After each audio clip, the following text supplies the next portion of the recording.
औज़ुबिल्लाहि मिनश्शैतानिर्रजीम। बिस्मिल्लाहिर्रहमानिर्रहीम। अल्हम्दुलिल्लाहि रब्बिल आलमीन।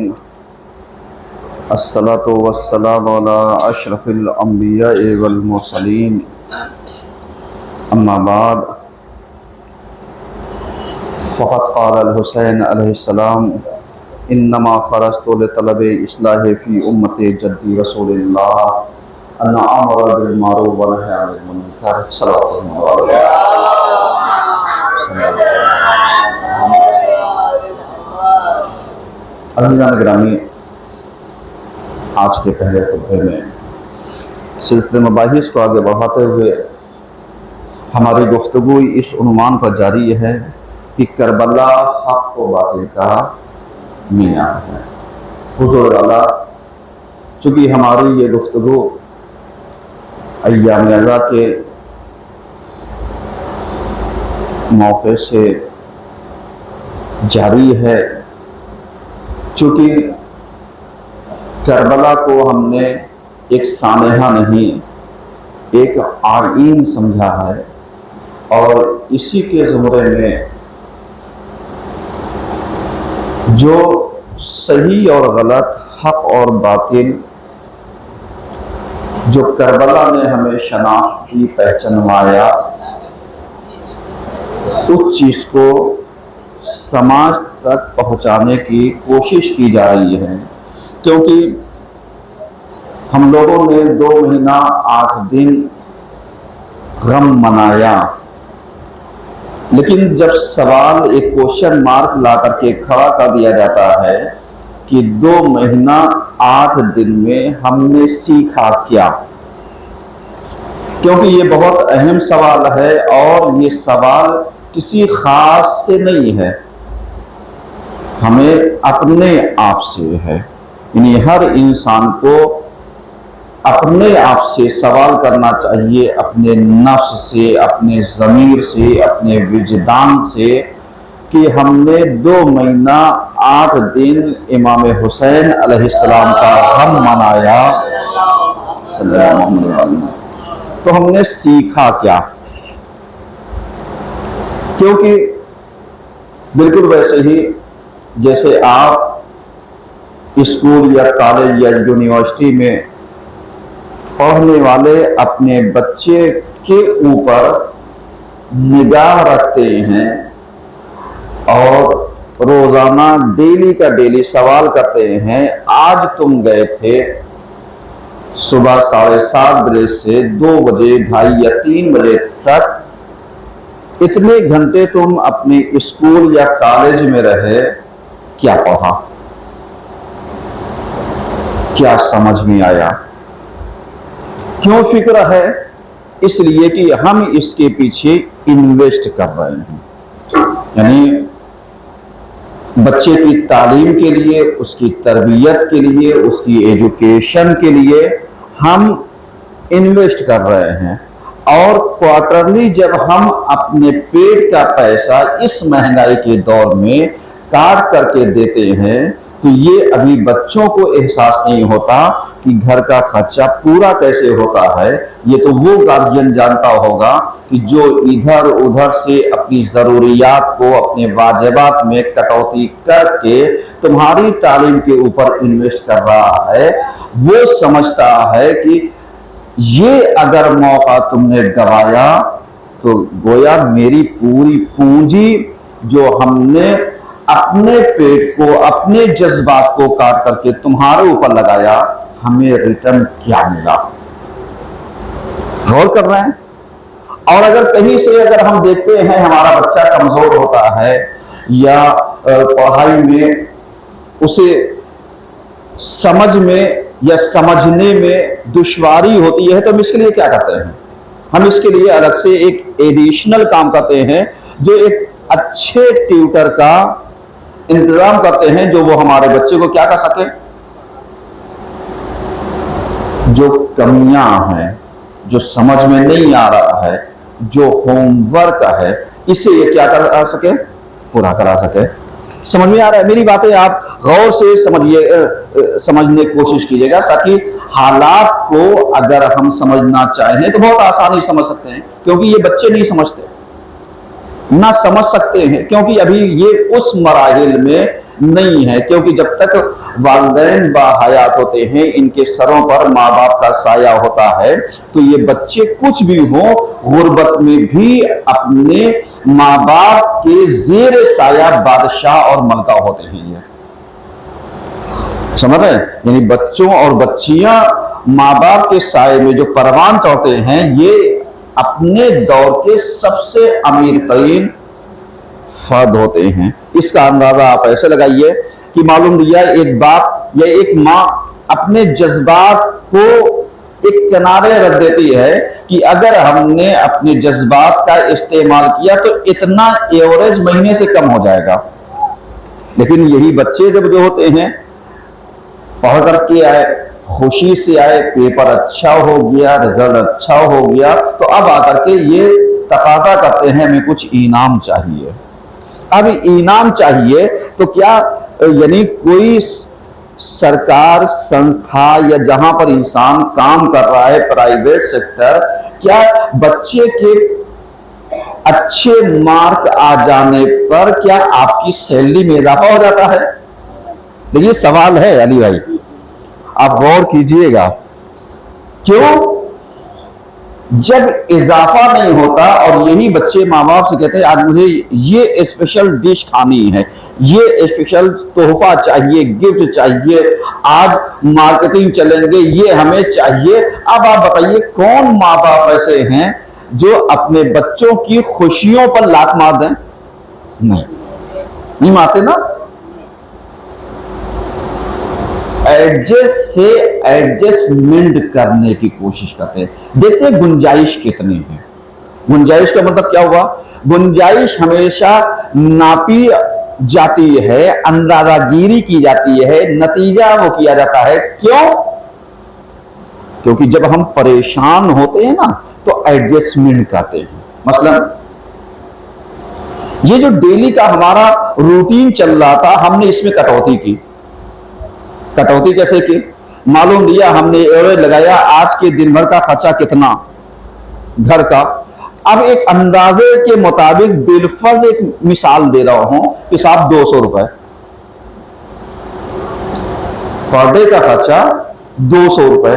हमने उस दिन का खर्चा ला करके 120 और 130 पर रख दिया कि साहब आज का खर्चा इतना, आज हम ये चीज नहीं ये चीज खा करके इस खर्चे को बचाएंगे। अगले दिन एडजस्टमेंट किया, 2-3 दिन एडजस्टमेंट किया, तो अब बच्चे को ये एडजस्ट करने के बाद तोहफा दिलाने के लायक हुए। क्या ये बच्चा आपकी ज़हनियत को और सिचुएशन को समझ रहा है? नहीं समझ रहा है। सिचुएशन को कौन समझेगा? जो जिम्मेदार है, जो जिम्मेदार व्यक्ति है। और कभी आप देखिए जो जिम्मेदार होता है हमेशा यानी मुश्किलात का सबसे ज्यादा सामना और नफरतों का सबसे ज्यादा सामना इसी को करना पड़ता है। मतलब आप जरा सा गौर कीजिएगा, हम मुश्किलात, हम नफरत, जबकि घर का पूरा निजाम चलाता कौन है? जिससे घर वाले नफरत करते हैं। देखिए बहुत बड़ी बात कह रहा हूं, जिससे घर वाले नफरत करते हैं। और अगर मां होशियार हो जाए तो क्या कहना, वो तो बार बार यही एहसान बच्चों पे जताती है, हम ही तो तुम्हें पका के खिलाते हैं, हम ही तो तुम्हें पहनाते हैं, हम ही तो तुम्हें नहलाते हैं, हम ही तो तुम्हारा काम पूरा करते हैं, तुम्हारे बाप क्या करते हैं? वो तो सुबह गए सवेरे गए, जो कुछ करते हैं वो कौन करता है? बोलिए जरा सा, मुझे अच्छा लगेगा। वो यही कहते हैं कि सुबह से लेकर शाम तक किसने काम किया? काम मैंने। इस बच्चे के माइंड में गया क्या? बाप की मोहब्बत गई या मां की मोहब्बत परवान चढ़ी? जबकि हकीकत में बाहर धूप की तपिश, तमाज़, लोगों की नफरतें, लोगों की बोलियां, लोगों की गाली गलौज, लोगों के वादा में वादा खिलाफी, बदजबानी, बेइज्जती, ये सब सह के कौन आ रहा है? बाप। किस चीज के लिए? ताकि अपने बच्चों को 2 वक्त की रोटी ये क्या कर सके, सुकून से खिला सके। और जब यही पलट करके आता है तो वही थकी हुई बीवी जो बच्चों की मां होती है, वो इतने एहसानों तले दबी होती है कि उसके हाथ में दर्द, उसके पैर में दर्द, उसके उठा नहीं जा रहा है, उससे बैठा नहीं जा रहा है। अब मालूम या जो घर के अंदर है वो थका हुआ है, जो बाहर ठोकरे खा करके आ रहा है वो फ्रेश आ रहा है। सलवात तो पढ़िए कम से कम।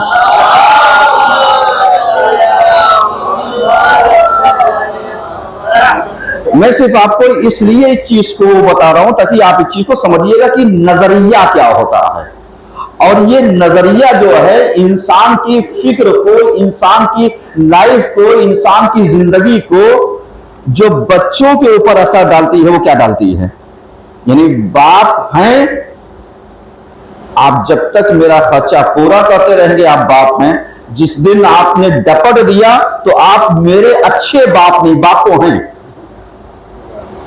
लेकिन अच्छे नहीं है। कहा क्यों? कहा इसलिए कि अगर हम माँ के कान में जाके कुछ कह देते हैं तो माँ वही बाप का रखा हुआ रुपया रखाया वो चुपके से पार कर देती है, पार लगा देती है, क्योंकि इसके ऊपर इसके शौहर को बड़ा विश्वास था, भरोसा। जबकि इसने क्या किया? मेरी बात समझ है ना? इसने क्या किया? इसने यही किया कि बच्चों की मोहब्बत में हेरा फेरी कर दी। देखिए मैं लफ्जों का जिम्मेदार हूं। क्या किया? हेरा फेरी कर दी। ईमानदारी से बताइए, हेरा फेरी क्या शौहर के साथ इसका ये रवैया सही है या सही गलत है? कल अगर इसी के शौहर को 19-20 जरूरत पड़ जाए कि साहब हमने जोजा के पास इतने पैसे रखाए थे और आज अगर तकाजे वाला आ गया तो बहरहाल इतना तो घर में रखा है, अंदाजा है, क्योंकि वो डेली का खर्च अपना देता जा रहा है बच्चों को। अब उसमें से अगर कम हो जाए तो बताइए क्या होगा? इख्तिलाफात। अब ये औरत अपने घर वालों को ये नहीं बताएगी कि साहब इख्तिलाफात की जड़ क्या है, हो क्यों रहा है। कहा बताइए, आजकल पता नहीं क्या हो गया है, ये मोबाइल के चक्कर में लगे रहते हैं, लगता है इनका किसी से चक्कर हो गया और आते हैं घर में झगड़ा करते हैं। एक सलवार तो पढ़िए कम से कम।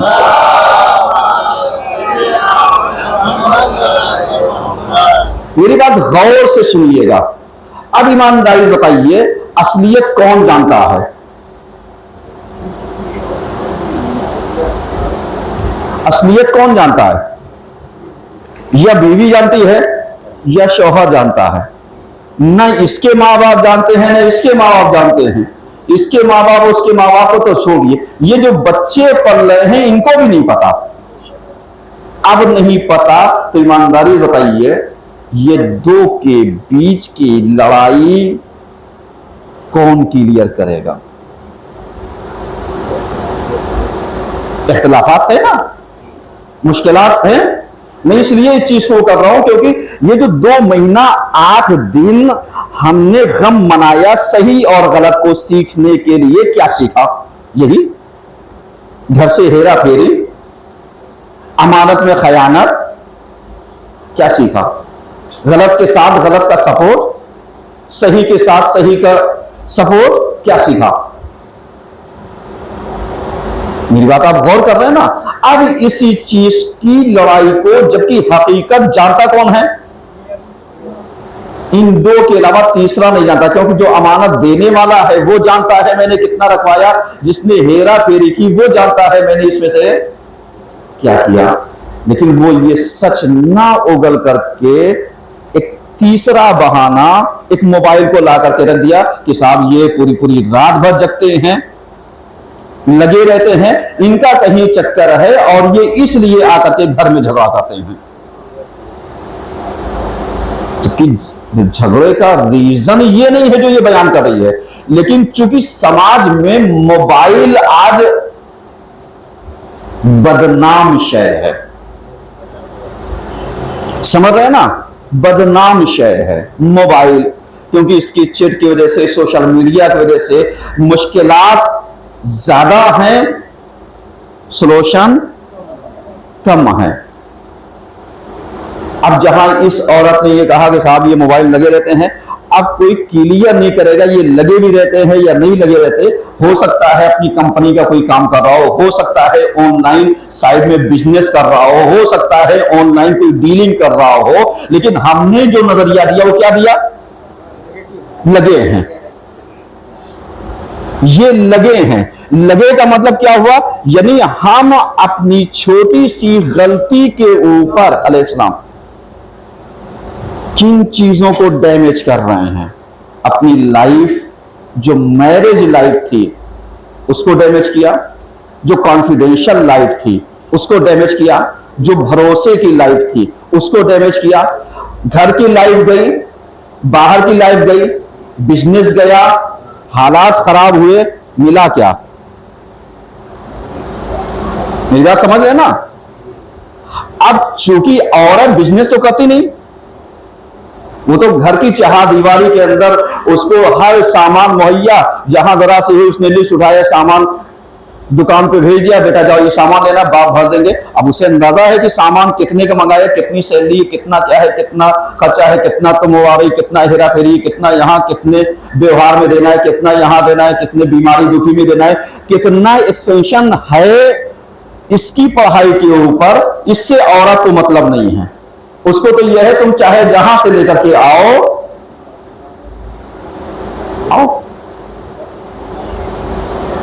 देखिए मेरा नजरिया गलत नहीं है, आप निगेटिव में लेकर के ना जाइएगा। मैं आपको यानी जमाने के एतबार से हालात को बता रहा हूं और समझाना चाहता हूं कि एक छोटी सी गलत फहमी जो हेरा फेरी के नाम पर, और वो भी मां ने जो अपने बच्चों की मोहब्बत में बाप से छिपा करके की थी, उसका नुकसान एंडिंग देखिए तो क्या हुआ। दो खानवादे लड़े, दो खानदान लड़े, दोनों के इख्तिलाफात बढ़े, दोनों की मुश्किलात बढ़ी, दोनों की लाइफें डैमेज हुई, दोनों का एतबार गया, दोनों का विश्वास और भरोसा गया, कारोबार चौपट हो गया, बच्चों की परवरिश चौपट हो गई, सामाजिक जिंदगी चौपट हो गई, पर्सनल लाइफ चली गई, प्राइवेसी लाइफ चली गई, सोशल लाइफ चली गई, सब चली गई। किसकी वजह से? एक छोटी सी गलतफहमी की वजह से कि साहब ये सच नहीं बोल सकती, और इसने एक सच को छिपाने के लिए किसको बर्बाद किया? वही शौहर जो इसके लिए दिन के धूप, रात के चैन को वो दांव पे लगाता है, ताकि वो 8 घंटे की जगह 10 घंटे, 10 घंटे की जगह 12 घंटे, 12 घंटे की जगह 14 घंटे, ये सिर्फ इसलिए मेहनत करता है ताकि मेरे बच्चों को कोई परेशानी ना हो, बच्चों के एजुकेशन पर कोई वर्क ना हो। वरना इसको भी 8 घंटे ड्यूटी करके 16 घंटे उड़ाना चाहिए। बिल्कुल वैसे ही जैसे एक औरत जब अपने काम को और शौहर के काम का कंपैरिजन करती है तो जानते हैं क्या करती है? कहते हैं साहब हमारा काम था, हमने काम किया, वक्त बच गया, हम भी सोए। आप बताइए हम काम नहीं करते? ये भी आकर के यही कहते साहब मेरा काम था 8 घंटे ड्यूटी करना, 8 घंटे बाद मैं 16 घंटे सोऊं, 14 घंटे सोऊं, 12 घंटे सोऊं, 10 घंटे सोऊं।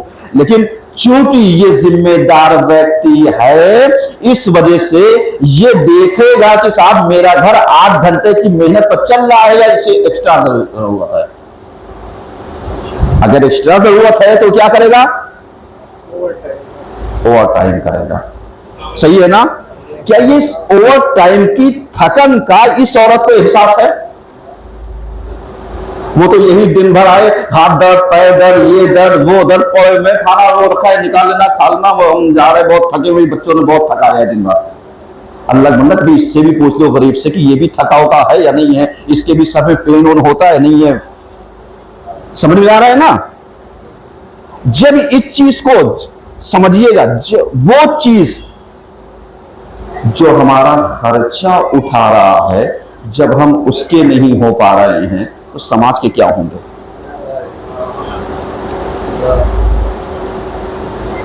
और कर रहे हैं ना? अब आइए पलट करके इसी चीज को देखिए। क्योंकि जो मेरा मौजू है, मौजू ज़हन पर रखिएगा, करबला हक और बातिल का मेयार है। ये 2 महीना 8 दिन हमने मजलिसें की, हमें मौलवियों ने 2 महीना 8 दिन खूब अच्छे अच्छे बयानात मेरे मुताबिक खूब सुनाया, जो मुझे सुनना था अशा सुने थे अशा सुनाया, वाक़या सुना था वाक़या सुनाया, नसीहत लेनी थी नसीहत सुनाया, वाहवाही की मजलिस में वाहवाही सुनाया। ये 2 महीना 8 दिन के बाद हम बदले कितने बदले? इतने ही कि जैसे साल भर हम डंडी मारने के लिए नमाज पढ़ते थे, वही डंडी आज भी बाकी है। बदलाव हुआ, बदलाव हुआ।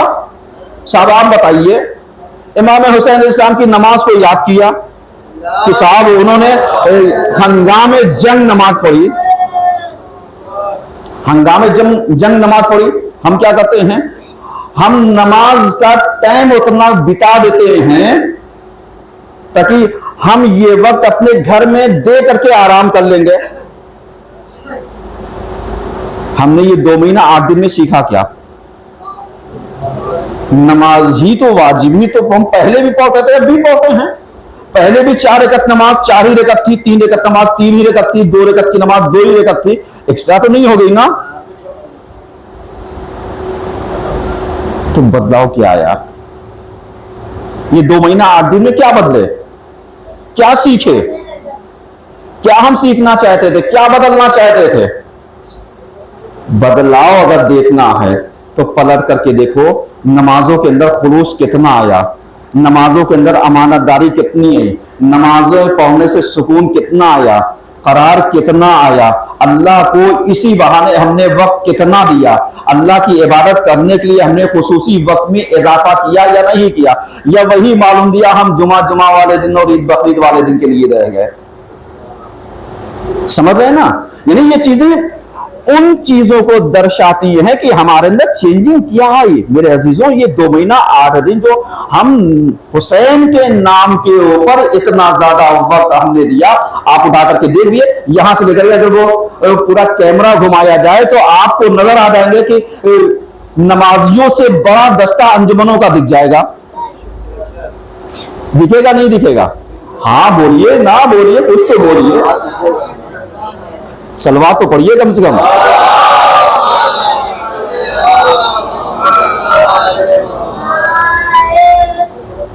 समझ रहे हैं ना मेरी बात? आप गौर कीजिएगा। अब ईमानदारी बताइए, यही अंजुमने जब कहीं 1 नौहा 2 नौहा पढ़ने के लिए पूरी पूरी रात जाग जाती हैं, जागती है या नहीं? जागती हैं। कितनी देर के लिए? 1 नौहा 2 नौहा 3 नौहा, 1 सलाम 2 सलाम, 1 मातम 1 दौड़ के लिए, मतलब अगर बामुश्किल तमाम देखा जाए तो आधे घंटे लेकर 40-45 मिनट 55 मिनट, बस इतने के लिए हमने सफर भी कई घंटे का किया, वापसी भी मुश्किलात, वो जागे भी थके भी, और जब पलट करके आए तो सुबह की नमाज कज़ा कर दी। ईमानदारी से बताइए मिला क्या? देखिए मेरे अज़ीज़ों, मैं अंजुमनों का मुखालिफ नहीं हूं, लेकिन इस चीज के जरिए मैं एक नतीजा देना चाहता हूं कि मेरे अज़ीज़ों, जिस तरीके से हम 40-45 मिनट के लिए पूरी पूरी रात कुर्बान कर देते हैं और अपने कारोबार के लिए छुट्टी ले सकते हैं, तो क्या जुमे के दिन हम 1 से लेकर के 1.25 घंटा 1.5 घंटा जुमे की अजान के लिए, नमाज के लिए नहीं दे सकते?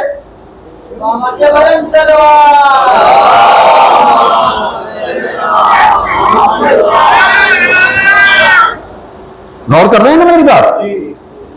अगर हम यानी इस कंडीशन पर आकर के खड़े होते हैं तो समझिए साहब मजलिसों से कुछ सीखा। और अगर खड़े नहीं हो पा रहे हैं, हम जहां समाज से कल भी कटे थे आज भी हैं। पिछले हफ्ते का खुतबा याद है ना? याद है? हाँ, याद तो होना चाहिए, क्योंकि हमने वीआईपीओं को क्या किया था? वीआईपीओं को वीवीआईपी में ला करके रखा था, ताकि हम देखें ये वीआईपी हैं कहां। भाई अपनी पर्सनल लाइफ में व्यस्त हो जाना कोई कमाल नहीं, ड्यूटी निभा लेना कोई कमाल नहीं, समझ रहे हैं ना। हाँ, एक्स्ट्रा ड्यूटी के अलग से टाइम निकाल करके समाज सेवी और समाज की सेवा कर लेना, यह कमाल है। मेरी बात समझ रहे हैं ना। यानी पिछले हफ्ते का खुतबा जिन्होंने ना सुना वो सुन लेंगे, क्योंकि यूट्यूब के चैनल पर मौजूद है।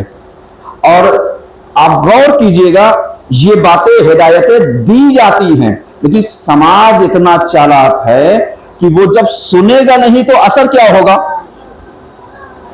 सुनेगा नहीं तो उसके ऊपर असर क्या होगा। यही वजह थी कि जिन्होंने सुना वो बदल गए और जिन्होंने इग्नोर किया वो गुमराह हो गए। अब जरा सा इन वीआईपीओं के लिए, जैसे हमने कहा था सब डॉक्टर्स, लॉयर, इंजीनियर, आर्टिकेट या और भी खिदमत गुजार या जो भी जिस फील्ड में है, क्या वाकई उसने कुछ मिनट, कुछ घंटे क्या समाज सेवा के लिए उसने लगाया या नहीं लगाया। कम से कम दूसरी कौमों वालों से हमें तो कुछ तो दर्श लेना चाहिए मेरे अजीजों, कुछ तो लेना चाहिए। कहा क्यों? कहा साहब कभी आप देखिए बहुत सारी संस्थाएं ऐसी हैं जो सोशल काम करने के लिए कैंप लगाती हैं कि साहब हम डॉक्टरों की एक टीम ले आएंगे और ये कैंप 1 घंटे के लिए लगेगा। अब जिसको आंख की प्रॉब्लम हो दिखा ले, आई कैंप लग गया। हमने मेडिकल कैंप लगाया, जिसको कोई और प्रॉब्लम हो वो लगा ले, यहां पर ना फीस लगेगी ना दवा का पैसा लगेगा। ये समाज सेवा है या हम अपनी जगह पर बैठ करके जो मरीज आता गया उससे पैसा लेते गए, दवा देते गए, या ये समाज सेवा है? बताइए जरा सा। नहीं, मौलवी की समाज सेवा तो सब तलाशते हैं। तलाशते हो नहीं तलाशते हो? सलवार पढ़िए तो एक बात सुनाता हूं।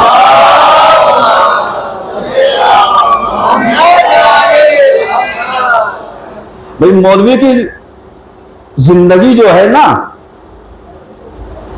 24 आवर, पता ही नहीं उसकी ड्यूटी का वक्त कब है, और हफ्ते में छुट्टी कौन से दिन की है, आप बता दिए अली भाई? है कोई यहां बताने वाला? भाई बता दे कोई एक दिन छुट्टी है मौलवी की, ड्यूटी का वक्त बता दे। नहीं ना। लेकिन इस मौलवी को हम देते क्या हैं? मौलवी ने अगर एक मरतबा नहीं कह दिया साहब आप लिफाफा दे रहे रहने दिए, उसकी नहीं में आपका 500 रुपए, 1000, 2000 तो बच गया, आपने रिटर्न क्या दिया उसको। और अगले मौका अगर उसने एक मौका आपका सामना आमना मौलवी से हो गया और उसने देखा या नहीं देखा, अनदेखा कर दिया, सलाम नहीं किया, अब आपने कहा ये आ जाए अब की तो ना इनसे निकाह पढ़वाएंगे, ना बियाह पढ़वाएंगे, ना मजलिस पढ़वाएंगे, और जब हमारे यहाँ मिट्टी हो जाए तो मौलवी साहब को सबसे पहले तराशेंगे साहब ये मेरे यहाँ नहीं है, एक सलवार तो पढ़िए कम से कम।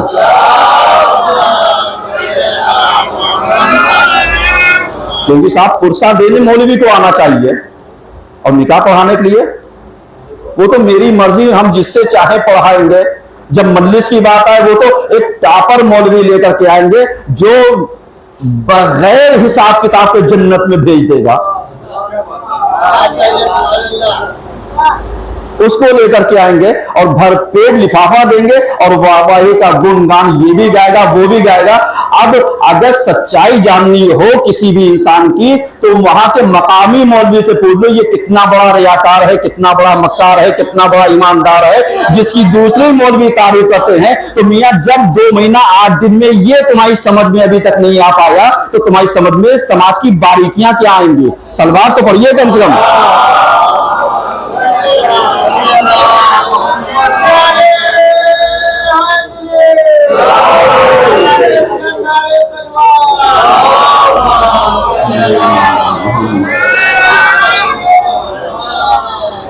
गौर कीजिए मेरी बात, क्यों? इसलिए कि करबला हक और बातिल का क्या है, नहीं आ रही। ये मैंने एक मिसाल दी समझने के लिए, ताकि आप इस चीज को समझिए कि आपका दिल दुखता है तो आप हमेशा के लिए मुंह मोड़ लेते हैं, लेकिन मौलवी का दिल दुखता है। पलट करके पूछा कभी कि अगर हमने इसको निकाह के लिए नहीं बुलाया तो क्या इसको तकलीफ हुई? हमने इससे मजलिस नहीं पढ़ाया, क्या तकलीफ हुई? इसको हमने अपने खुसूसी प्रोग्राम में इनवाइट नहीं किया तो क्या इसको तकलीफ हुई? पूछा कभी? नहीं। और नाराजगी का सबसे ज्यादा आलाप अगर किसी को नापा जाता है किसके लिए? मौलवी। इसलिए कि चोर चोर मौसेरे भाई बहुत जल्दी हो जाते हैं, ईमानदार ईमानदार जल्दी में नहीं मिल पाते। सलवार पढ़िए सब मिल करके।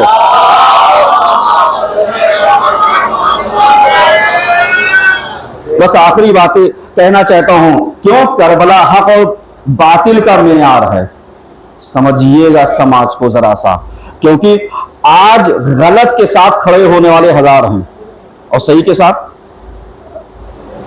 ना यकीन हो तो जूही का इतिहास उठा लीजिए जरा सा, देख लीजिए। आप क्यों इधर उधर जाएंगे?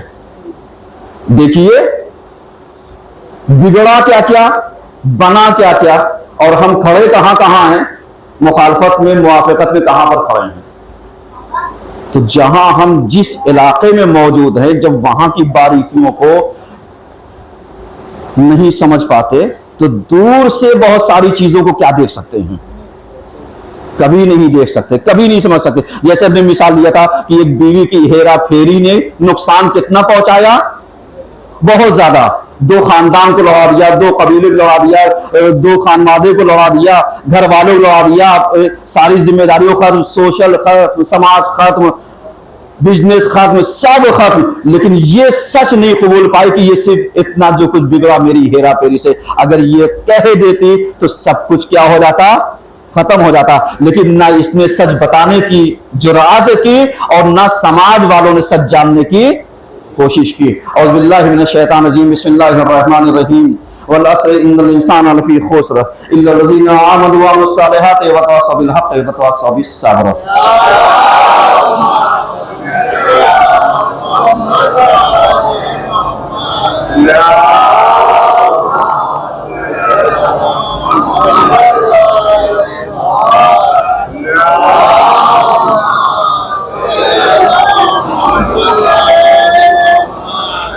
औज़ु बिल्लाहि मिनश शैतानिर रजीम, बिस्मिल्लाहिर रहमानिर रहीम।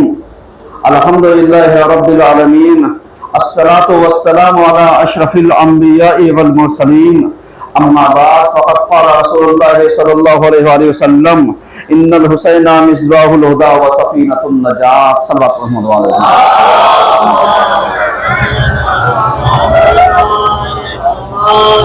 अज़ीज़ान गिरामी, आज के दूसरे खुतबे में सिलसिला मबाहिस को आगे बढ़ाते हुए हमारी गुफ्तगू इस उन्वान पर जारी है कि करबला की तहरीक में खवातीन का किरदार। मेरे अजीजों, ये जो दूसरा खुतबा चल रहा है इसको भी जरा सा समझने की कोशिश कीजिए, क्योंकि ये भी माह मुहर्रम से ये खुतबा चल रहा है और अपने उन्वान पर जारी है। क्योंकि जब भी किसी एक पहलू को अगर खाली पेश कर दिया जाए तो दूसरे पहलू के साथ क्या होगी? खयानत, ना इंसाफी। समझ रहे ना? अब करबला में जब हमने देखा तो यहां पर यानी एक मिशन पर, एक मौक़िफ़ पर, एक मकसद पर इमाम हुसैन अलैहिस्सलाम के साथ शाना ब शाना मिलाए हुए खवातीन का किरदार भी क्या होता है? मिलता है। अब अगर इन खवातीनों के किरदार को पेश ना किया जाए, समाज में बताया ना जाए, जागरूकता ना लाई जाए और इमाम हुसैन अलैहिस्सलाम की कुर्बानी, इनके घर वालों की कुर्बानी, ईसार, फिदाकारी, क्रांति, इनकलाब, बदलाव, अगर इन चीजों का चर्चा ना किया जाए तो जाहिर सी बात है इमाम हुसैन अलैहिस्सलाम की कुर्बानी सन 61 हिजरी में जो हुई थी वो क्या हो जाती, वहीं के वहीं खत्म हो जाती। लेकिन मेरा दुरूद और सलाम हो करबला की खवातीन पर जो फिदाकार भी थी, जानिसार भी थी, दूर अंदेश भी थी, दूरबीन निगाहें रखने वाली थी, पैगंबरे आशुरा और पैगंबरे आशुरा थी। हुसैन के मकसद और मिशन को करबला से लेकर के कूफा और कूफे से लेकर के शाम और शाम से लेकर के वापसी करबला और करबला से लेकर के कूफा तक पहुंचाया। अब जब पहुंचाया तो जाहिर सी बात है जो यानी दुखों से टूटा हुआ होता है, मुश्किलातों से जो टूटा हुआ होता है, तो जाहिर सी बात है उसका बदन, उसका जिस्म, उसकी हिम्मतें इतने आगे तक जीने के लिए रिकवर नहीं हो पाती। यही वजह है कि अगर देखा जाए तो फिदाकार करबला की जो थी जनाब ज़ैनब सलामुल्लाह अलैहा, समझ रहे ना, इनकी हिस्ट्री उठा करके पढ़िए तो आपको क्या मिलेगा, यही मिलेगा कि ये सन 61 हिजरी से लेकर के जिंदा कितना थी, बहुत थोड़ा सा अरसा इनका मिलता है जिंदगानी का, क्योंकि मुश्किलात थी। उसके बाद जो भी आप अपनी बची खुची जिंदगी बसर कर रही थी उसके ऊपर आपके ऊपर जानलेवा हमला था कि आप जिसकी ताब मुश्किलात बर्दाश्त ना कर पाई और आप शहीद हो गए। लेकिन अगर आपकी 57 साला जिंदगी को अगर उठा करके पढ़िए तो जनाब ज़ैनब की फिदाकारी कहां पर नजर आती है। ये जब मदीने से चली करबला, करबला से फिर मदीने का सफर, इतने दरमियान जनाब ज़ैनब ने ऐसा क्या काम किया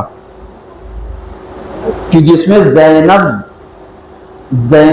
आशुराई बन गई, फिदाकार, मिशन को बचाने वाली, पैगाम को पहुंचाने वाली, हुसैन के मकसद की तशहीर करने वाली, लोगों के दरमियान हुसैन के पैगाम को पहुंचाने वाली, और खुद सबूर कितनी, साबरा कितनी कि सामने वाला जालिम और जाबिर हुक्मरान यजीद अपने दरबार में बैठा हुआ जब वो ये पूछता है ज़ैनब तुमने खुदा को कैसा पाया, क्योंकि आज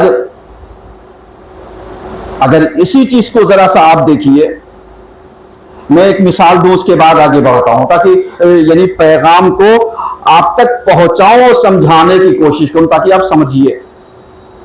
अभी पहले खुतबे में मैंने एक मिसाल के तौर पर एक औरत का किरदार जो हेरा फेरी का था वो हमने क्या किया, पेश किया। इसका ताल्लुक किसी खास औरत से या किसी खास वर्ग से नहीं है, ये मैंने एक एग्जाम्पल के तौर पर जो समाज में हो रहा था उसकी एक मिसाल दी हमने कि जुल्म पनपता कैसे है, शुरुआत कैसे होती है, गलतफहमियां कैसे होती हैं, क्या क्या कैसे होता है। अब इसी की जगह पर आकर के अगर आप यहां पर देखिए तो एक औरत मुश्किलात बर्दाश्त करने के बाद उसकी फितरत जो होती है, अगर समझदार लेडी है तो वो कभी अपने शौहर की बुराई नहीं करेगी, चाहे किन हालात में वो गुजर जाए, और शौहर भी बेजा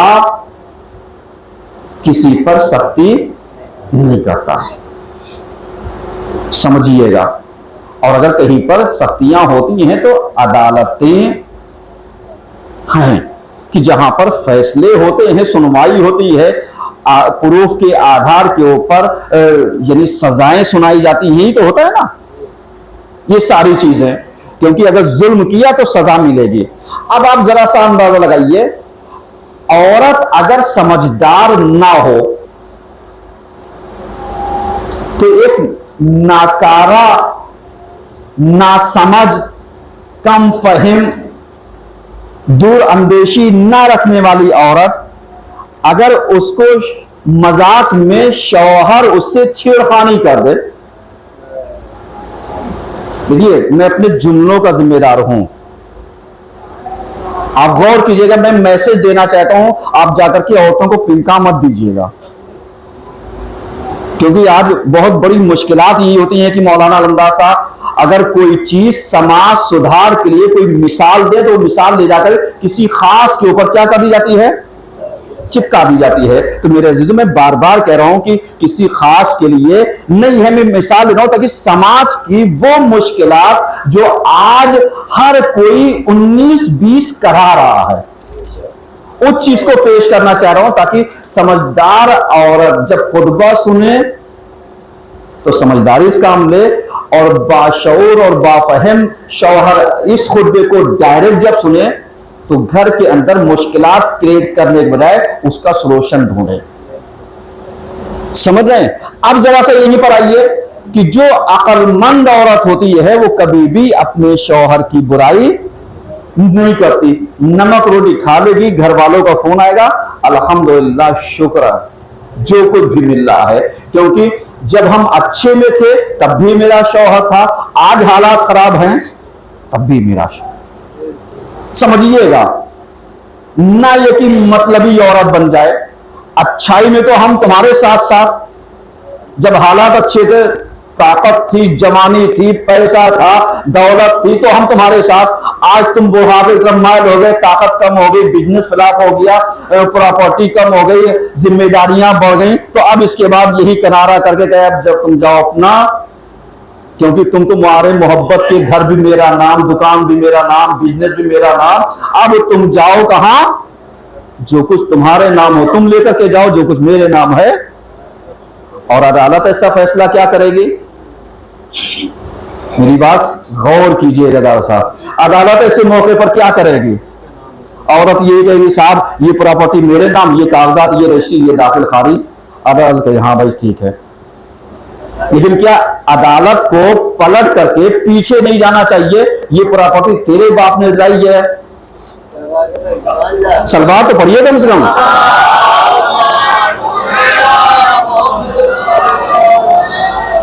मेरी बात जरा सा गौर कीजिएगा मेरे अजीजों, मैं बहुत दूर तक का समाज के हालात को साफ सुथरी सीधी सादी मिसाल में समझाना चाहता हूं ताकि आप इस चीज को समझिए।